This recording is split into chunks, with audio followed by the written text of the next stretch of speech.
नमस्कार मंडळी, आज आपण पपईच्या पानाचे घरगुती उपाय कसे करायचे ते जाणून घेणार आहोत.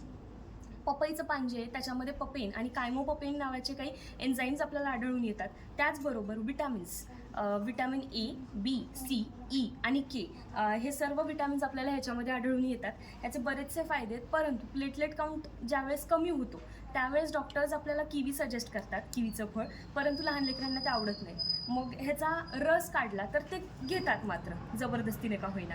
तर आता ह्याचा रस कसा काढायचा तो पुढे सांगते, परंतु अँटी मलेरियल प्रॉपर्टीज आपल्याला ह्या पानामध्ये आढळतात. त्याचबरोबर डेंग्यू फिवर जर आलेला असेल तर त्याच्यासाठी हे उपयुक्त आहे आणि प्लेटलेट काउंट इन्क्रीज करायचा असतो त्यावेळेस देखील आपल्याला पपईच्या पानाचा रस उपयुक्त असतो. हे पान असं इथून तोडायचं, त्यानंतर त्या मिठाच्या पाण्याने एकदम स्वच्छ धुवायचं. एक तर आयदर हाताने तुम्ही त्याला कुटा किंवा मिक्सीमध्ये टाकून त्याचा पेस्ट करून घ्या. ते पेस्ट जी आहे ती वस्त्रगाळ करून घ्यायची किंवा चाळणी असते ना आपली त्यातून टाकायचं आणि तो रस काढून घ्यायचा, चोथा फेकून द्यायचा आणि तो रस घ्यायचा. 3 दिवसामध्ये तुम्हाला प्लेटलेट काउंट इन्क्रीज झाल्याचं आढळून येईल.